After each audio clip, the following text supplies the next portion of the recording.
You think you make your own choices. You think the fear you feel is yours. You think the politicians you trust actually earn that trust on merit? What if none of that were true? What if the most sophisticated psychological manipulation system ever assembled by human intelligence never actually went away? It just changed its uniform. In 1991, the Soviet Union collapsed. Files were seized, officers scattered across 3 continents. Buildings were abandoned overnight. The world exhaled and called it victory. But the techniques survived, every single one of them. The operational playbooks were photocopied, digitized, and redistributed before the walls even finished coming down. Not just to foreign intelligence services, eager to study what had worked, but to marketing research firms in Chicago and New York, to behavioral engineers building the first social media platforms in Silicon Valley garages, to political consulting firms in Washington, London, Brussels, and Tel Aviv, to the human resources departments of multinational corporations, to the toxic manager sitting in the glass-walled office above your open-plan workspace right now. My name doesn't matter. What matters is this. Every single day you are being run. Not roughly, not obviously, psychologically, methodically, with extraordinary sophistication, without your knowledge, without your consent. And today, right now, in the next hour, I'm going to show you exactly how it works. 15 techniques, real operational names from documented Soviet intelligence archives, real historical cases, and their exact equivalents in your life, right now, today. By the time we're finished, you will never look at your phone, your television screen, your office cubicle, or your favorite news anchor the same way again. That's not a promise I make lightly. Let's begin. Before we walk through the 15 techniques, we need to be clear about something. The KGB did not invent cruelty. How are you feeling History today? has no shortage of people willing to be cruel. What the KGB built was something far more dangerous and far more lasting than cruelty. They built a science.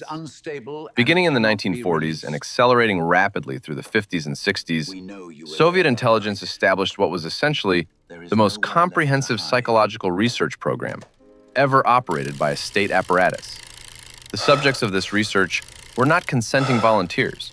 They were diplomats seized on fabricated charges, journalists detained at borders, factory workers accused of sabotage, dissidents held in facilities with no windows, defectors who had trusted the wrong people. And eventually, once the individual techniques were refined and documented, entire populations. The people conducting this research did not have business cards that read psychologist or behavioral scientist. They were operatives, officers, handlers, analysts.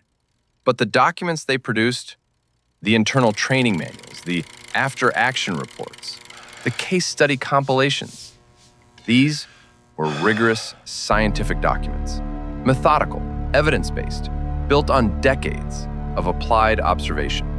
One comprehensive internal training manual, eventually reconstructed from multiple sources after the Soviet collapse, cataloged 57 distinct psychological manipulation techniques, 57 specific methods for altering human belief, behavior, emotional state, and decision-making. Each one documented with operational history, success rates, optimal target profiles, and counter-detection measures. The researchers working in this space today, the academics studying influence, persuasion, behavioral economics, and social media psychology. Many of them are reverse engineering work that was done behind closed doors in Moscow and Leningrad between 1948 and 1975. They just didn't know that's what they were doing. And today, you're going to know 15 of the most powerful techniques, translated from the operational to the personal, from the historical to the immediate, from the intelligence archive to your daily life. The first 5 techniques form a foundational layer. These are not the most dramatic or the most emotionally intense. They are the infrastructure, the techniques that create the conditions in which all the others become possible. Soviet operational designation, informationni vakuum. The concept is simple, the implications are enormous. A human being placed in conditions of information deprivation will generate their own information. And the information the human mind generates in conditions of uncertainty will almost always be worse than the reality being concealed. This is not a moral failing. It is not stupidity. It is the predictable, documented behavior of a brain doing exactly what it evolved to do. In conditions of uncertainty, the brain does not go quiet. It generates scenarios, possibilities, explanations.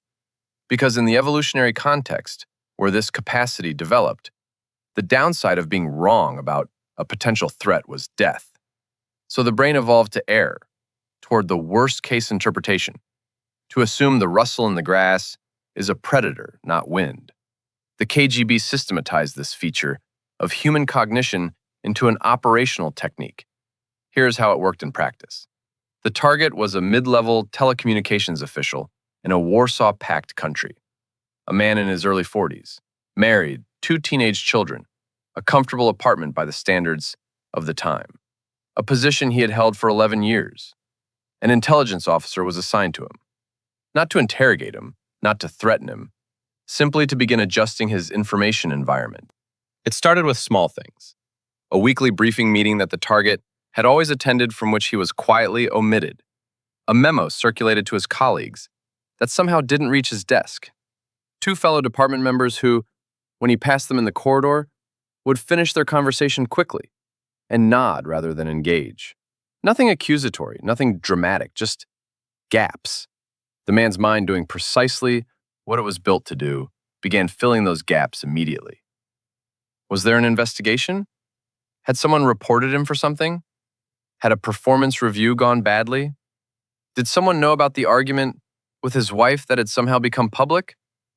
By week 3, he was arriving at work with elevated cortisol levels, reduced sleep quality, and measurably impaired concentration. By week 5, when the intelligence officer arranged an apparently accidental meeting over coffee and offered what seemed like sympathetic conversation, the target was psychologically depleted enough to welcome almost any interaction that offered the possibility of clarity. He had been made ready. Now think about where you have experienced this exact sequence. Think about the last time your manager stopped including you in email chains that had previously come to you automatically. Think about the last time a close friend went inexplicably quiet for 4 or 5 days, without explanation. Think about the last time a group conversation you had been part of went noticeably silent when you joined it. What did your mind do with those silences?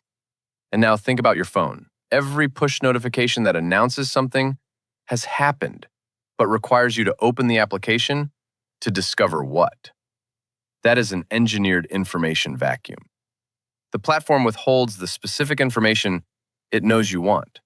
Your anxiety peaks in the gap, and you open the app to resolve it. Silicon Valley behavioral engineers call this mechanic the notification hook.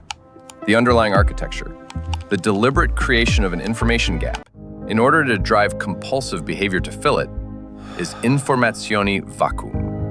Running in your pocket, generating anxiety on a schedule designed by engineers you have never met.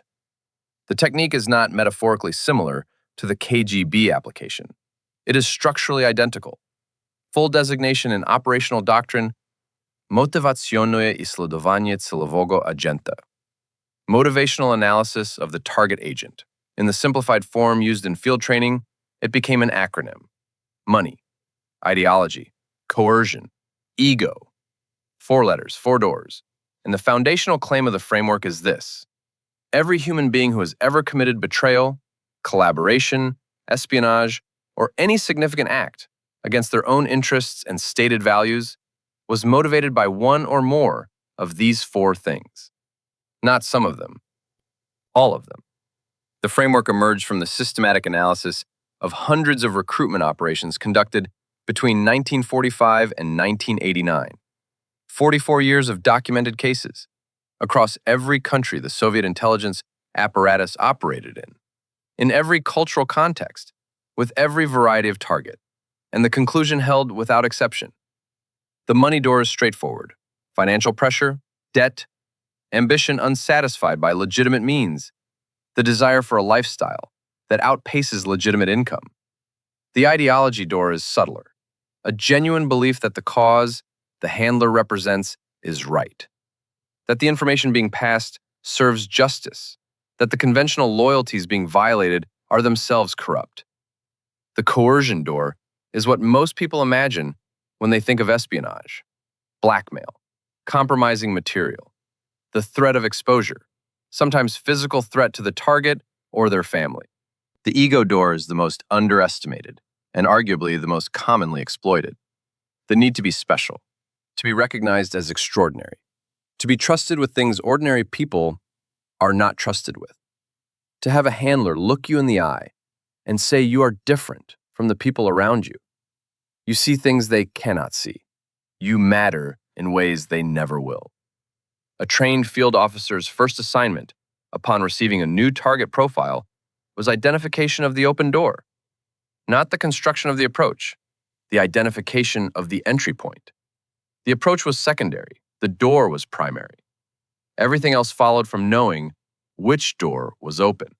Before we uncover the next technique, if this is opening your eyes, take a moment to subscribe. It helps us expose these truths. Now, watch how this framework operates in the political environment you inhabit every day. In the 2010s, the technology for voter micro-targeting reached a level of sophistication that allowed campaign consultants to build individual psychological profiles for voters at scale. Not demographic profiles, psychological profiles. The political data firms doing this work were explicit about their methodology. They were looking for the open door.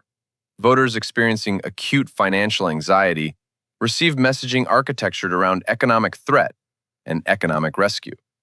Voters with strong ideological identity received messaging designed to validate and amplify that identity while suggesting it was under threat. Voters with public record inconsistencies between stated beliefs and documented behavior received messaging engineered to exploit that inconsistency, creating a vulnerability that the campaign could then offer to resolve. Ego-driven voters received messaging that positioned them as part of a special group of clear-sighted people who understood what ordinary voters could not. Money, ideology, coercion, ego, the MICE framework.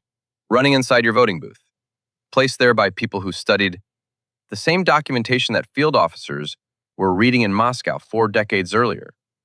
Operational term, kontrolnaya sreda. This technique operates at a conceptual level that is easy to misunderstand. People hear controlled environment and think imprisonment, physical confinement, walls. That is not what this technique is about. What it describes is the systematic management of the information, social, and experiential inputs available to a target. The insight is this: you cannot control what a person thinks directly. The human mind resists direct intervention. It knows when it is being pushed, but you can control what enters the mind. And a mind that is fed a carefully selected diet of information and experience will reach predictable conclusions.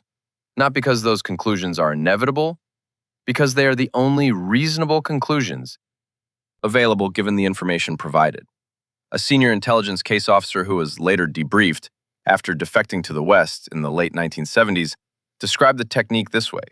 He said that his most successful long-term assets, the ones who provided the most valuable material over the longest periods, were the ones who genuinely believed their conclusions were their own. He never told them what to think. He managed what they were able to observe. He managed who they talked to, which newspapers reached them, which colleagues they found credible. Over 18 months with one particular asset, he watched the man arrive at a set of political conclusions that the case officer had identified as his objectives at the beginning of the operation. The asset was proud of his conclusions. He talked about them confidently. He would have been genuinely outraged if told they had been engineered, because to him, they hadn't been engineered. They had emerged naturally from his own careful observation of the world around him, the world the case officer had arranged. Now look at your social media feed with this framework in mind. The platform algorithm controlling what you see was not designed by engineers, sitting down and saying, what is the most accurate representation of reality we can provide? It was designed by engineers, sitting down and asking, what content in what sequence will maximize session length, emotional engagement, and return visits. The answers to those questions produced a controlled environment, one in which certain ideas are amplified because they drive engagement. Others are suppressed because they don't, in which the emotional tenor of your information environment gradually adjusts to the emotional profile that keeps you most attached to the platform. Independent research from multiple universities has now documented that users who consume news primarily through algorithmically curated feeds develop belief systems that diverge significantly from statistical reality, while simultaneously reporting significantly higher confidence in the accuracy of their own perceptions. You are less accurate and more certain. Both of those outcomes serve the system that produced them, that is kontrolnaya sreda, not the crude version, the sophisticated version, not walls and locks, architecture and curation. Soviet operational term postepenoye vovlechenie, translated literally gradual involvement. This is perhaps the most elegant technique in the entire documented playbook. Not because it is the most powerful in isolation, but because it exploits a feature of human psychology so fundamental, so pervasive, so deeply wired into how we construct identity that most people have no natural defense against it. Here's the insight. We are not the rational, independent evaluators of individual decisions that we imagine ourselves to be. We are consistency-seeking creatures. We observe our own past behavior. We construct our identity from what we have done. And we are profoundly motivated to take actions that are consistent with who we have shown ourselves to be. Which means a small action taken now has disproportionate power to determine future actions. Not through external compulsion, through internal logic. The documented case is a Swedish electronics engineer working for a firm with contracts adjacent to NATO communication infrastructure. The operative made contact through a professional conference in Stockholm in the mid-1970s. No immediate request, no unusual behavior, nothing that would register as concerning, just conversation. Intelligent, engaged, flattering conversation. The operative was genuinely interested in the engineer's work, asked the right questions. Listened to the answers with evident respect. 2 meetings, 3. Dinner once. Then a small request, not a document, not classified material, just a description of how his department was organized, how many people worked there, what the general workflow looked like. The engineer thought about it for a moment. There was nothing sensitive about that information. It was the kind of thing you might put in a general company brochure. He described it. 6 months later, another small request, slightly more specific, still not classified. The engineer provided it more quickly this time. He had already established that he was someone who helped this contact. That was who he was. 2 years into the relationship, the requests had escalated, step by measurable step, to material that was genuinely sensitive. Each step was small enough to feel like a minor expansion of what had come before. Each step found him slightly more committed, slightly more embedded. Stopping was no longer a neutral act. Stopping meant looking backward at every previous step. And that was something he was not ready to do. The gradual commitment architecture is now the standard onboarding model for every subscription-based digital service on the market. Free trial, no commitment required, then a small payment, then a moderate commitment, then the discovery that downgrading feels like loss, and upgrading feels like the natural continuation of the path you've been walking. You are not being sold products. You are being walked through a commitment architecture that uses your own consistency instinct as the primary mechanism. Each step is designed to feel like the logical continuation of the last. And it works because you designed it to work on yourself. Operational designation, dezorientacja lichności, personality disorientation. This technique is structurally different from the first 4. The first 4 are about creating conditions, managing environments, steering decisions. Identity disruption is about something more fundamental. It is about removing the internal compass that allows a person to evaluate conditions, resist management, and make genuinely independent decisions in the first place. A person with a stable, coherent, actively maintain sense of personal identity is extraordinarily difficult to manipulate. They have an internal reference point. When something feels wrong, they can locate the dissonance. They can name it. They can compare the manipulation attempt against their own established values and recognize the gap. The manipulation slides off. But a person whose sense of self has been made uncertain, whose self-perception has been rendered contradictory, unstable, or contaminated with shame, that person is available. They are searching for something to hold on to, and the operative or the platform or the manager or the partner is right there, offering exactly that. In Soviet intelligence operations, this technique was deployed most overtly in interrogation contexts. The systematic application of contradiction, the repeated suggestion that the subject was not who they believed themselves to be, that their stated values were covers for something uglier, that their public reputation was inconsistent with private reality. Over days and weeks of sustained application, even psychologically strong subjects experienced genuine destabilization. The ground of their identity became uncertain beneath their feet. And when the interrogator offered a new frame, a new way of understanding who they were and why they had done the things they had done, many of them accepted it. Not because it was true, because they needed the floor back. The more sophisticated long-term applications of this technique were not in interrogation rooms. They targeted community leaders, religious figures, public intellectuals. Anyone whose stable social identity made them resistant to influence. The methodology was consistent.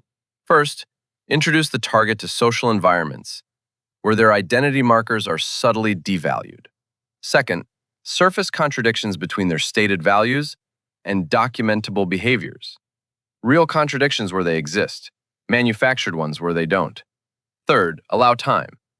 The human mind experiencing genuine identity uncertainty becomes profoundly suggestible to any offered framework that promises resolution. Now, look at the architecture of modern advertising and social media. The entire system is built on a foundation of manufactured inadequacy. You are not young enough, not fit enough, not authentic enough, not informed enough, not morally consistent enough, not financially independent enough, not sexually attractive enough, not intellectually serious enough. Every one of these messages is a small identity disruption event, a micro destabilization. And immediately following each destabilization, a product, a service, a community, a platform. The thing that will make you whole. The market research behind this approach is both sophisticated and documented. The emotional wound is not a byproduct of the advertising. It is the product. The stability being sold is the resolution to the instability that was deliberately created. Dezorientacja liczności. Not deployed on single targets, in rooms with no windows. Deployed simultaneously on hundreds of millions of people, through screens they carry willingly in their pockets. If something in you right now is beginning to feel uncomfortable, that's appropriate. That discomfort is not anxiety, it's clarity. The beginning of seeing what was always there. Stay with it. The next 5 techniques operate on a different level. They're not about information or environment. They are about relationship, about the human need for connection, recognition, and belonging, and about how those needs become the most powerful levers in the entire manipulation toolkit. KGB operational designation, Pustoye Zerkalo, the empty mirror. In 23 years of reviewing the documented intelligence operations of the Soviet period, this is the technique that produces the most consistent emotional reaction in the people who encounter it, not because it is the most sinister, but because it is the most intimate, the most recognizable, the most likely to produce the quiet, retrospective recognition that says, that happened to me. Here's the architecture. Human beings have a profound, almost desperate need to be genuinely seen, not observed, seen, understood at the level of true particularity, the specific texture of who you are, what you fear, what you love, where your contradictions live. This need is not a weakness. It is one of the deepest, and most legitimate features of human psychological life. The neurological experience of being genuinely understood by another person activates the same reward pathways as physical safety. It is, in the most literal neurological sense, one of the things the human brain is designed to seek. The empty mirror technique builds its entire operational architecture on this need. The operative presents themselves not as a person, with a perspective, a history, an agenda. They present themselves as a mirror. They listen with extraordinary, focused, almost supernatural attention. They reflect back your own words, your own metaphors, your own framework for understanding the world. They seem to have no opinions of their own that conflict with yours. They seem to understand you without effort, to agree with you without being sycophantic, to see you without judgment. You feel, possibly for the first time in your adult life, completely understood. The relationship feels like coming home. It feels like the particular relief of removing something heavy you had forgotten you were carrying. And then, very gradually over weeks and months, the reflection begins to shift. Your words come back to you with subtle modifications. Your metaphors are accepted and then gently reshaped. Your framework is validated at the surface and then quietly altered at the foundation. The changes are incremental enough that they don't register as changes. They feel like your own natural evolution because the mirror is changing, but it still looks exactly like you. This technique is the operational core of what clinical psychologists now call coercive persuasion, and what trauma-informed relationship therapists identify as a foundational mechanic of narcissistic intimate partnership abuse. The intelligence operative and the intimate partner abuser do not share a training manual, but they have converged on the same insight, that the most accessible doorway into any human mind is through the most fundamental human need. Watch for the person in your life who understood you perfectly from almost the first conversation, who seemed to have no strongly held opinions of their own that conflicted with yours, who made you feel seen in a way that felt almost too good, who made you feel after a few months as though you could not imagine having fully existed before you met them. And then one day you looked up and realized you had changed, and you couldn't locate exactly when it had started, or exactly whose idea any of it had been. That is the empty mirror. And the reason it requires so much care to examine in your own life is that the experience it produces is genuinely one of the most beautiful experiences available to a human being. Being truly seen. It just wasn't real. Soviet operational term. Bombardirovka lyubovью. In English, love bombing. The overlap with the empty mirror technique is intentional. These two techniques are typically deployed in sequence, the empty mirror first, to create the experience of being understood, love bombing second, to create the neurological dependency. Here's the mechanism in detail. A deep cover intelligence operation requiring long-term access to a high-value target could not rely on a slow, cautious relationship-building timeline. The operational schedule demanded accelerated attachment, and the solution was overwhelming intensity. From the first meetings, the operative would engage at a level of attentiveness, warmth, and investment that the target had never experienced. Constant availability, genuine interest in every detail of the target's life. The sense that the operative reorganized their own priorities around the target's needs and schedule. Gifts, gestures, the specific kind of gift that communicates you paid attention, and something harder to fake, but not impossible to perform. The quality of attention that makes a person feel like the most important human being in the room. The neurological impact of this sustained intensity is not trivial. Intense positive social bonding of this kind activates simultaneous floods of oxytocin, dopamine, and serotonin at levels that the brain experiences as extraordinary. The resulting state is not merely affectionate, it is functionally addictive. The brain that has been love-bombed does not simply enjoy the relationship. It begins to experience the absence of the relationship as a form of withdrawal, which means any threat to the relationship activates the same neural panic circuits as a threat to physical survival. The target will do things to maintain access to the feeling that they would never do under any other circumstances. Things that violate their values, their loyalties, their own stated sense of who they are, because the need has been made more powerful than the values. This technique moved out of the intelligence community and into the documented playbooks of cult recruitment organizations in the 1970s and 80s. The pattern is cataloged in academic literature under the heading undue influence. But its most widespread modern deployment is in the intimate relationship context. The relationship that begins with overwhelming intensity, that makes you feel immediately as though you have finally found what you were always missing. That compresses years of normal relationship development into weeks. That makes the absence of the person feel physically painful almost immediately. And then, once the neurological dependency is established, the warmth becomes conditional. The attention becomes a controlled resource. What was freely given becomes a reward to be earned. What was the most beautiful experience of your emotional life becomes the primary instrument of your compliance. If you are reading this and something is landing differently than the other techniques, if this one is producing something that feels personal, that feeling is important information. Operational term Yakor-Cherez crises. This technique is built on a neuroscience that researchers are still fully mapping. But the operational intelligence community had its practical implications documented in field manuals decades before the academic literature caught up. Here's the foundational insight. We do not remember all experiences equally. We remember experiences that were emotionally intense, with disproportionate clarity, depth, and durability. This is a feature of memory formation that is now well documented.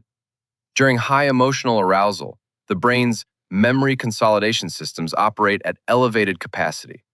Experiences encoded during extreme emotion are stored differently and recalled more readily than emotionally neutral experiences. But the critical operational insight is not about memory itself, it is about association.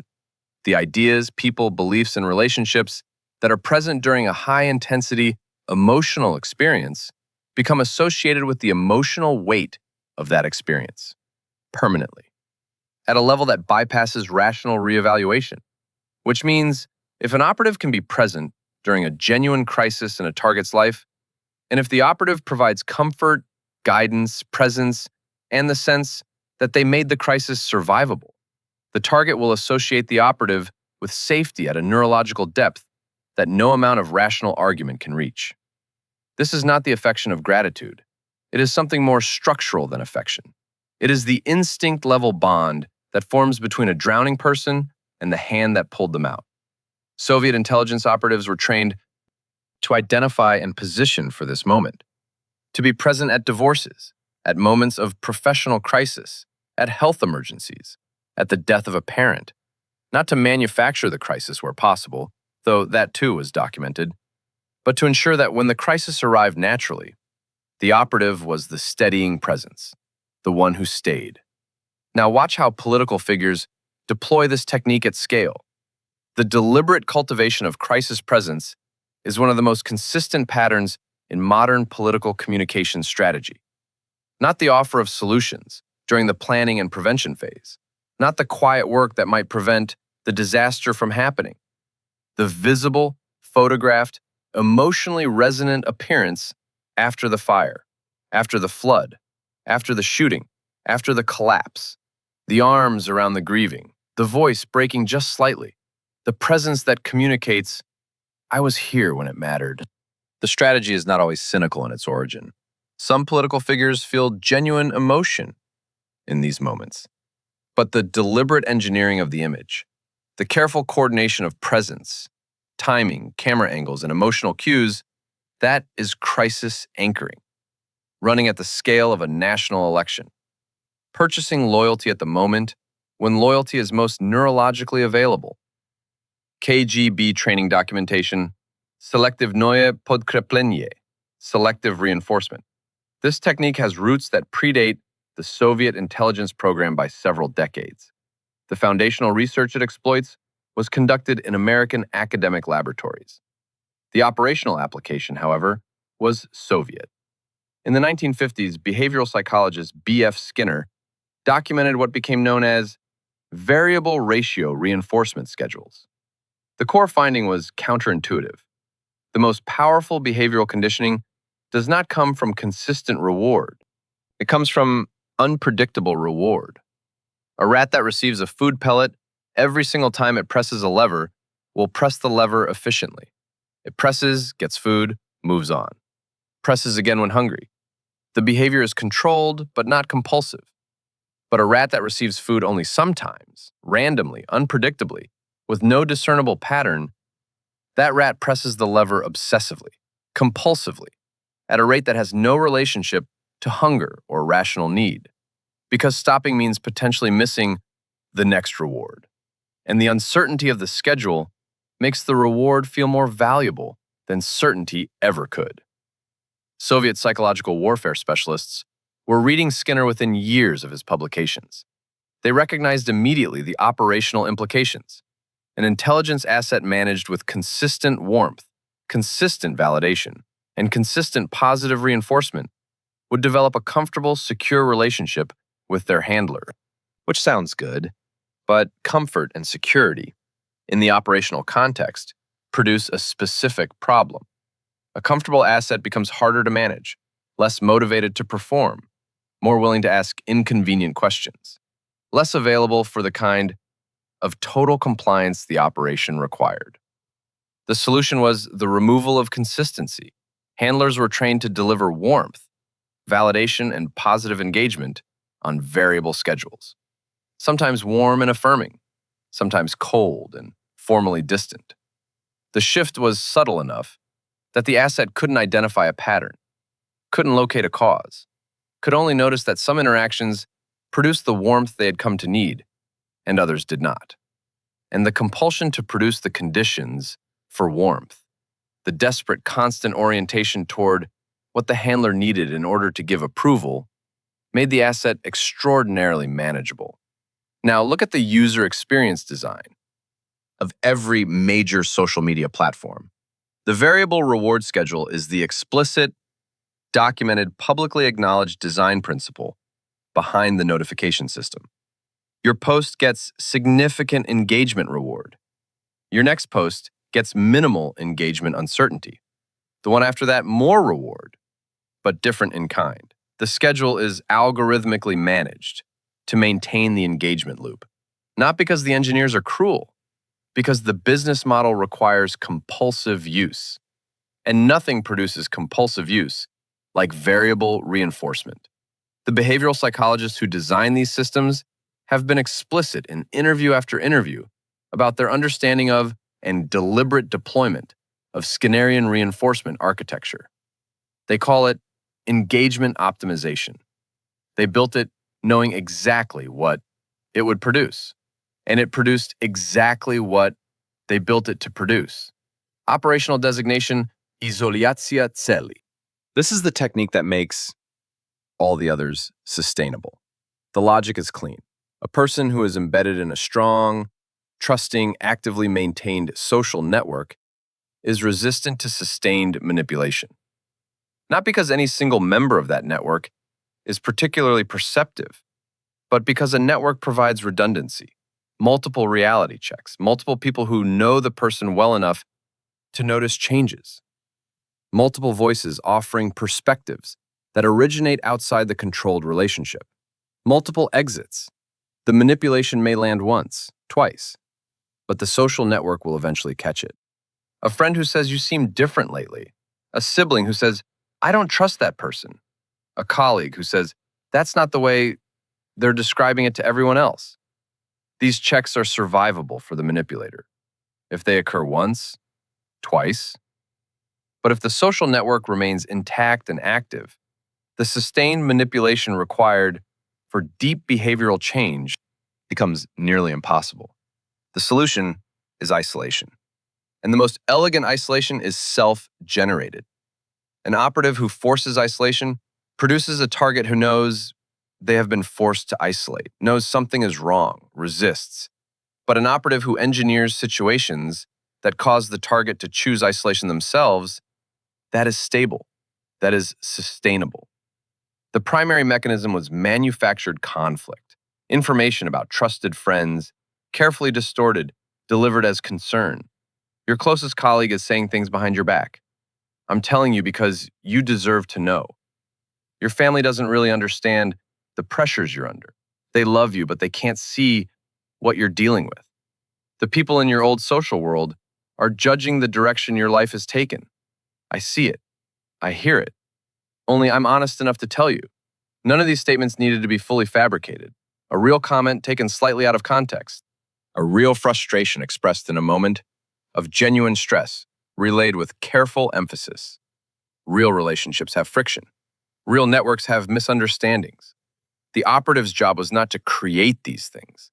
It was to find them, amplify them, and make each one feel like evidence of a larger pattern.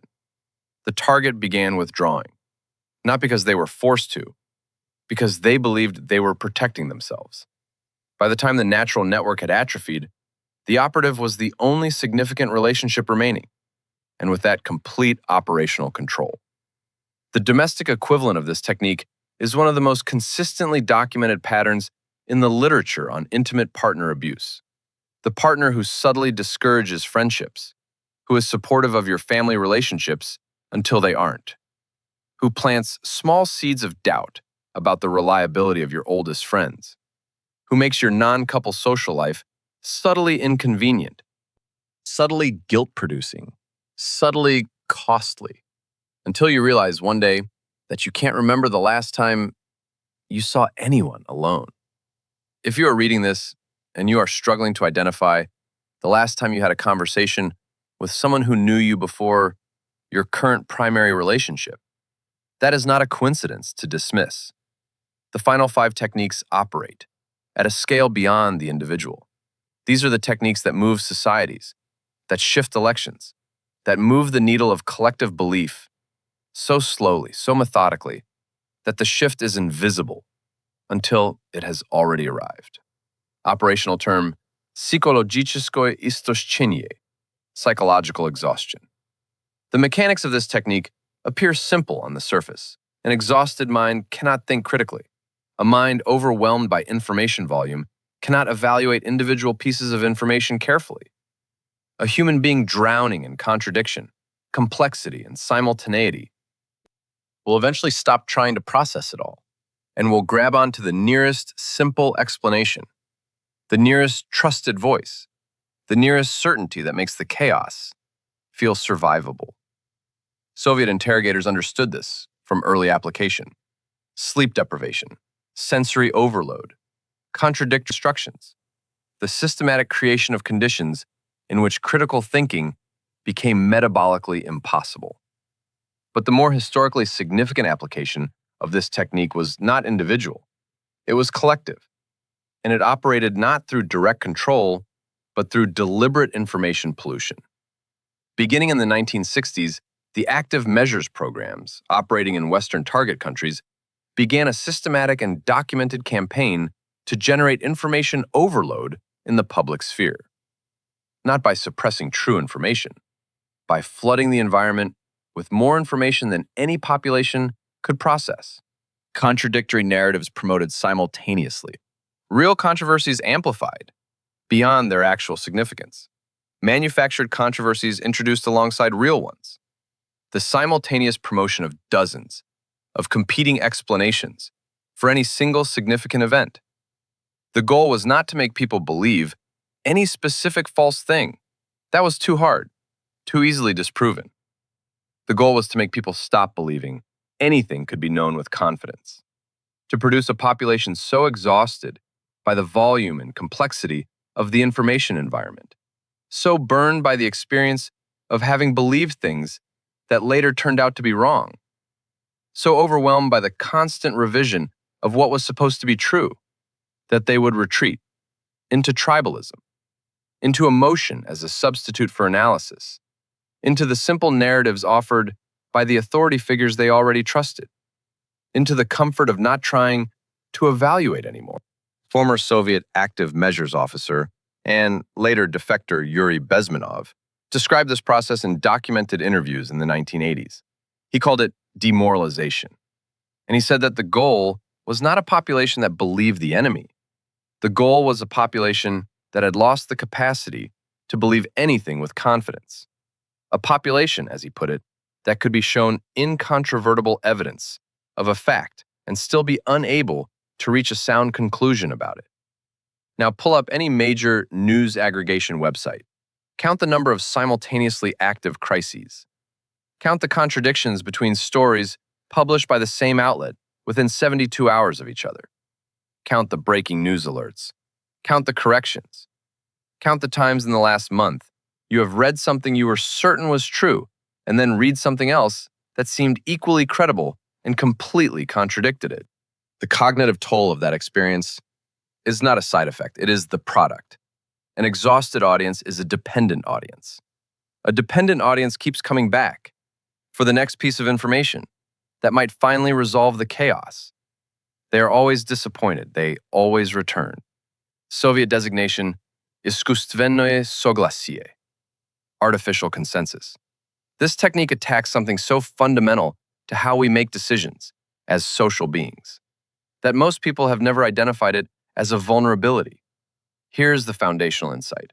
Human beings determine what is true and what is safe, not only through independent evaluation, but through the observation of what other people around them appear to believe. This is not a cognitive weakness, it is an extraordinarily efficient and evolutionarily durable heuristic. When 100 people around you are running from something, you do not have time to independently evaluate the threat. You run. You evaluate later. The heuristic has served the species well for the overwhelming majority of our evolutionary history. The problem is that it can be gamed. If you can create the convincing appearance that a large majority believes something specific, a significant proportion of any population will begin to move toward that belief. Not because the evidence has changed, not because they've been logically persuaded, because the social signal is overwhelmingly persuasive at a level that bypasses explicit reasoning. And because the psychological cost of maintaining a position that appears to be held by almost no one is genuinely extremely high. Soviet active measures programs invested enormous operational resources in manufacturing this appearance.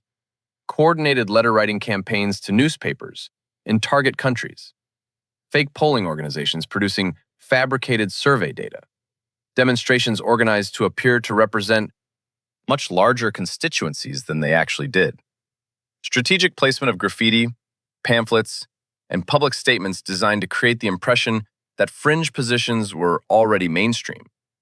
The goal was always the same. Make the person who correctly perceives reality feel completely alone in that perception. Because a person who feels completely alone in a belief will, in the majority of documented cases, eventually abandon it. Not through rational persuasion, through the social pain of apparent isolation. Now look at the coordinated amplification patterns that independent researchers have documented across major social media platforms in every contested election cycle of the past decade. Bot networks, coordinated inauthentic behavior, algorithmic amplification of specific narratives through mechanisms that are only partially understood, even by the engineers who built them. The appearance of consensus manufactured at industrial scale, at a fidelity and speed that makes Soviet active measures operations look artisanal by comparison. And it is working. The single most significant predictor of whether a person will change a stated political or social belief is not exposure to new evidence. It is the perception that their previous belief was held by fewer people than they had assumed. Manufactured consensus does not change minds. It creates the conditions in which minds change themselves. Soviet strategic planning designation, medlennoye normalizovanie, slow normalization. This is the technique that operates on the longest timescale of any in the playbook, and it may be the most consequential. The foundational insight is this: human beings have a remarkable, underestimated capacity to adapt to conditions. What produces acute distress today produces mild discomfort in a month. What produces mild discomfort in a month produces no reaction at all in a year. The psychological term for this is hedonic adaptation. But Soviet strategic planners were using it as an operational principle, while Western psychologists were still cataloging it descriptively. The application was this: do not try to move a population's beliefs or behavioral norms by large amounts at once. Large changes trigger resistance. They're visible, alarming, mobilizing. Move in very small increments, each increment small enough to be absorbed without triggering organized resistance. Each increment, once absorbed, becomes the new baseline from which the next increment is measured. The change from the original position to the current position is enormous. The change at any individual step is negligible. So resistance never forms at the scale that would actually threaten the operation. Over decades, this produces changes that would have been inconceivable to the population that existed at the starting point. There's a framework now commonly called the Overton window that describes this mechanism. The range of ideas and behaviors a society considers acceptable, discussable, politically viable at any given moment. The practical implication is that even the most extreme position becomes achievable if you move the window 1 degree at a time. The technique works in both directions. It can expand tolerance, it can contract it. It can normalize freedom, it can normalize repression. The mechanism is neutral, the direction determines the value. The genuinely difficult task facing any person trying to evaluate the world they inhabit clearly is the task of distinguishing between normalization that represents genuine moral progress and normalization that represents deliberate, patient, methodically engineered behavioral manipulation. Some of what has changed in your lifetime is progress, real progress, hard-won, morally defensible, representing the better parts of human nature, working slowly toward a more just arrangement of things. And some of it is the product of campaigns you were never told about. The technique cannot tell you which is which. Only your own most careful, most honest thinking can do that. Soviet political and psychological operations designation, Vnutreniy vrag, the internal enemy. This technique takes the entire preceding architecture and deploys it at the scale of a civilization. The mechanics are not technically complex. Identify a group within the target population, a group that is real, that has a genuine social presence, that has real characteristics, that can be honestly described. Then systematically manufacture and amplify evidence that this group represents a threat to everyone who is not part of it. Ensure that the fear generated by this amplified threat narrative exceeds the fear generated by the actual dangers facing the population. Position yourself as the singular force capable of protecting the population from the threat you have amplified. The internal enemy does not need to be fictional. The manipulation is not in the existence of the group. The manipulation is in the systematic distortion of the threat they represent.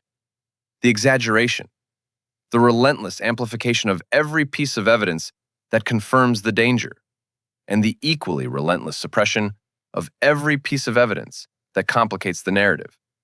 The mechanism produces several simultaneous benefits for the power structure deploying it. It directs fear and anger away from the power structure itself. It generates demand for the protection that only the power structure can provide. It fractures the population along lines that prevent the formation of coalitions large enough to challenge existing power. And it creates a permanent moral justification for any action the power structure chooses to take, because actions taken against the internal enemy are always framed as defensive, always framed as protection, always framed as the painful but necessary sacrifice that safety requires. Soviet internal political operations used this technique primarily against ethnic minorities, religious communities, and political dissidents. The Western application is more diffuse, more deniable, but the architecture is identical.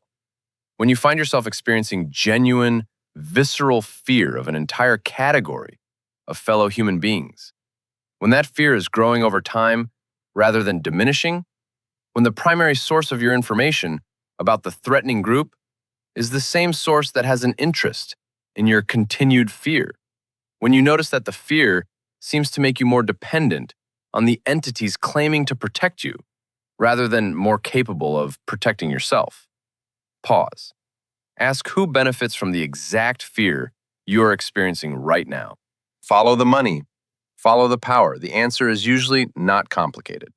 The final technique, operational designation Vjuchenaya bezpomocnost, learned helplessness.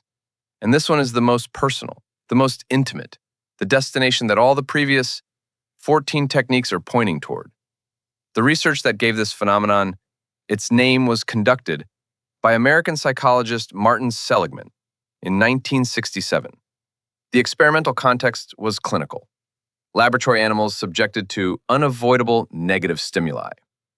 The finding was this: when a subject experiences negative consequences repeatedly and randomly, when those consequences arrive regardless of what the subject does, when the correlation between the subject's actions and their outcomes is deliberately broken, the subject eventually stops trying to change their situation.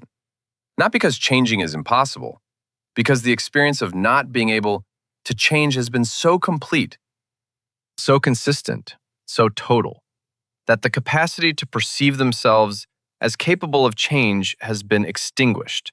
Not dampened, extinguished. The subject does not become angry. Anger requires the belief that things could be different. The subject does not become despairing. Despair requires the energy to grieve a lost possibility. The subject becomes passive, enduring, compliant. Seligman called this learned helplessness, and Soviet psychological operations specialists had been producing it in individual subjects for 20 years before he named it. In interrogation settings, the systematic application of unavoidable, apparently random negative consequences produced learned helplessness within days. A subject in this state would accept almost any offered resolution. Not because the resolution was just or true, because any ending to the chaos was preferable to its continuation. The subject had stopped evaluating outcomes. They were simply looking for it to stop. In longer-term political and social applications, the goal was to produce this state, not in individuals, but in entire populations, a population that has been subjected to sufficient unpredictability, sufficient evidence that their actions have no relationship to their outcomes, that individual effort is useless against systemic forces, that participation in civic and political life produces nothing. That population will stop trying, will stop organizing, will stop resisting, will accept whatever is offered, will be grateful for whatever relief arrives, because relief from chaos is the only thing they are still capable of wanting. Now ask yourself honestly, when did you last genuinely believe that your individual participation in political life could change a specific outcome? When did you last feel that your voice was part of a conversation that was actually listening? When did you last experience your engagement with public institutions as something that generated meaningful results, rather than the quiet, grinding exhaustion of trying to move something immovable? That feeling of smallness, that sense that ordinary people cannot change the systems they live within, that conviction that the people with power will always get what they want, regardless of what the rest of us do. That is not a reasonable conclusion derived from objective observation. It is a cultivated state.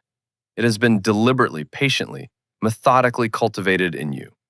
Through the information vacuum that keeps you off balance, through the controlled environment that shapes what you're able to see, through the overload that exhausts your critical faculties, through the manufactured consensus that makes your dissent feel isolated, through the slow normalization that has moved the ground beneath your feet without your noticing, through the internal enemy that redirects your energy away from those who benefit from it. Your learned helplessness is not a personal failing. It is a product. Someone built it, someone maintains it, and someone benefits from it every single day. 15 techniques, 15 operational methodologies documented in Soviet intelligence archives, refined through decades of applied use, and now deployed daily through the systems you interact with most. Let's name them one more time, clearly, without drama. The information vacuum keeps you anxious and checking, because the gap between what you know and what you sense you need to know is being deliberately managed. The MICE framework has already identified which of your 4 doors is open, and someone is already standing at that door. The controlled environment has already decided what version of reality is available to you, and what you are calling your independent conclusions are the conclusions that environment was designed to produce. Gradual commitment has already used your consistency instinct to walk you several steps further than you would have chosen, to go in a single deliberate decision. Identity disruption has made you more available than you naturally are, by systematically introducing uncertainty into the ground floor of your self-perception. The empty mirror is the relationship in which you feel most seen, by someone whose reflection of you is gradually, imperceptibly changing you.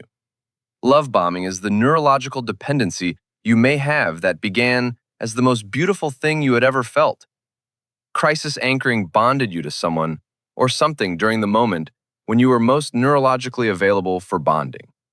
Selective validation has made you compulsive in your need for a specific approval, and someone controls access to that approval. Target isolation has been quietly reducing the number of people with enough access to you to function as a reality check. Overload and exhaustion has been metabolically reducing your capacity for critical thinking. By flooding your information environment beyond its processing capacity, manufactured consensus has been making your accurate perceptions feel lonely enough that you question them. Slow normalization has been moving the floor of what you accept so gradually that you haven't noticed how far you are from where you started. The internal enemy has been pointing your fear at a target chosen by people who benefit from your fear, being directed away from them. And learned helplessness is the final product. The state in which all the preceding techniques culminate, the quiet conviction that your agency is a fiction, and endurance is the only available response. But here's the thing they never put in the manuals. The thing that every operational plan, every psychological operations program, every influence campaign running against you right now ultimately depends on your not knowing. These techniques work in darkness. They work in the space between what's happening and your awareness of what's happening. The moment you can name the technique, you have introduced light into that space. Not eliminated the technique, it is still running, but it is no longer running in darkness. And a technique running in light is a technique that has lost most of its power, because every single one of these 15 methods exploits real features of genuine human need. The need for information, the need for connection, the need for identity, the need for belonging, the need for safety, the need for meaning. These are not weaknesses, they are the features of the species that survived. The techniques work by inserting themselves between you and those genuine needs, by becoming the only available path to what you actually require. The antidote to every single one of them is the same: real information from sources that do not have a financial or political interest in your specific emotional state. Real relationships with people who knew you before and will know you after. A stable, actively maintained sense of who you are and what you actually value when the platforms are closed and no one is watching. A community whose connections exist outside the systems designed to manage those connections. And the one question: simple, daily, powerful. Who benefits from what I'm feeling right now? Not to make you paranoid, not to make you trust nothing, but to make you the person who asks the question. Because the person who asks the question is the person who cannot be fully run. Every person who made it to the end of this, write one word in the comments, just one.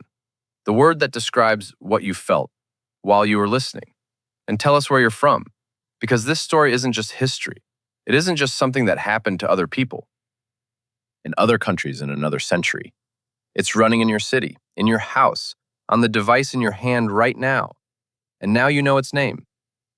For those who want to go deeper, for those who came here for something beyond the framework, here are the real cases, the real operations, the documented history that proves this is not theory. In 1994, the FBI arrested a CIA case officer named Aldrich Ames, at his home in Virginia. He had been providing the Soviet intelligence service with the names of American agents operating inside the Soviet Union for nearly a decade. The damage was catastrophic. More than 10 agents were executed. Dozens of operations were compromised. The intelligence infrastructure built over 20 years was effectively dismantled. And when investigators went back through the operational record, they found every technique we have discussed running simultaneously. The initial recruitment used the MICE framework with precision. Ames was in debt, significantly. He had financial pressures he could not resolve through legitimate means, but he also had ego needs that were not being met by an intelligence organization that had not promoted him as quickly as he believed he deserved. 2 doors, both open. The recruitment was gradual. The first meeting was social. The first information exchange was minor, almost nothing of value, then slightly more, then more. Postepenoi vovlečenie, gradual involvement.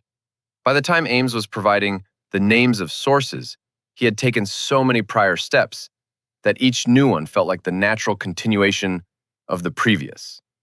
Not a new decision, the continuation of a decision made long ago. The isolation was structural rather than engineered. Ames was not a man with a strong social network that needed dismantling. He had already constructed his own isolation over years of professional disappointment. The operative walked through a door that was already open, and the learned helplessness, the quiet, resigned conviction that the system he worked within would never recognize what he actually was. That had been building for a decade before the first meeting. He was ready. He didn't know he was ready, but he was. In 1983, Soviet active measures programs launched a coordinated information operation targeting the West German public. In the period leading up to a critical NATO decision about the deployment of American intermediate-range missiles on European soil. The operation has since been partially declassified and studied by historians of the Cold War information environment. What the documents revealed was the simultaneous deployment of multiple techniques at population scale. Manufactured consensus was the primary instrument. Polling organizations that appeared to be independent were providing results suggesting that German public opposition to the missile deployment was far higher than it actually was. These results were then amplified by media contacts who believed the polling was genuine. The overload technique was deployed in parallel. Dozens of competing narratives about the safety, necessity, and political implications of the deployment were promoted simultaneously. The goal was not to make the public believe any specific thing about the missiles. The goal was to make the subjects feel so complex, so contested, so filled with contradictions, that ordinary citizens would stop trying to form independent views and retreat toward the simple emotional conclusion. The missiles are frightening. Opposition to them feels like safety. The internal enemy framing was subtle but present. The narrative that those who supported the deployment were serving American interests over German interests. That the real threat to German sovereignty was not Soviet missiles already aimed at German cities, but American missiles offering protection from them. The operation was partially successful. The missiles were deployed, but the public fracture it produced, the erosion of trust in institutions, media, and political leaders that it generated as a byproduct, lasted decades. Some analysts argue it has never fully healed. The technique is not only about achieving specific policy outcomes. The damage to civic trust is itself a strategic goal. A population that trusts nothing is a population that can be made to believe anything. In 1983, a former officer of the Soviet Active Measures Program sat down in front of a camera in the United States.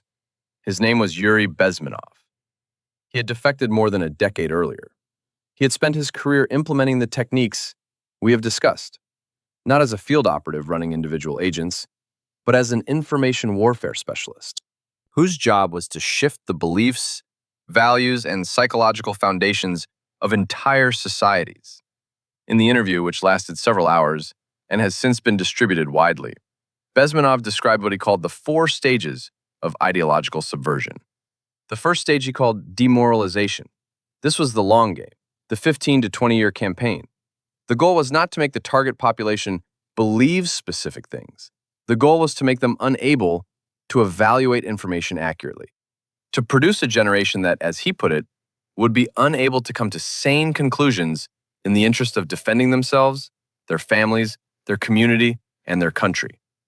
He said this process was already essentially complete in the United States at the time he was speaking.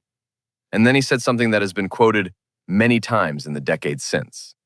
He said that even if you showed the demoralized person a mountain of evidence, even if you brought them to the Soviet Union and showed them the concentration camps, they would still refuse to believe it. Because the demoralization was not about information, it was about the capacity to process information. That capacity had been targeted, deliberately, over decades. He described the second stage as destabilization, a shorter campaign, 2 to 5 years, targeting the economy, the defense infrastructure, and the foreign policy of the target society. Not through conventional attack, through the manipulation of existing internal tensions, amplifying real divisions, accelerating real contradictions, making existing problems feel more severe and more unresolvable than they actually were. The third stage was crisis, a 6-week period, the point at which the destabilized society reaches a moment of genuine emergency. And the emergency is resolved not from within, but through the introduction of an external force that appears to offer salvation. The fourth stage he called normalization, and he said it was something that sounded like bitter irony. The word normalization is what the Soviet government called the military occupation of Czechoslovakia in 1968. The tanks rolling into Prague, the forced installation of a new government, the systematic arrest of those who had led the reform movement. That was normalization, the restoration of the normal order, after the crisis had made the population desperate enough to accept it. Bezmenov said in that interview that he believed this 4-stage process was already well advanced in the United States. He was speaking in 1983. He is gone now, but the interview remains. And the question it poses is not one that can be dismissed easily, not by anyone paying careful attention to the world they actually inhabit. The MICE framework identified 4 doors, but the operational intelligence that made it effective was not the framework itself. It was the methodology for identifying which door was open in any specific individual, and that methodology depended on something that took decades to develop. The capacity to accurately assess an individual's psychological profile from external behavioral observation. Soviet intelligence training invested heavily in this capacity. The ability to read a target's financial anxiety from their consumption patterns and social presentations. The ability to identify ideological vulnerability from the specific language they use to describe political reality. The ability to detect ego-based need from the way they talked about their professional achievements and their comparative standing among peers.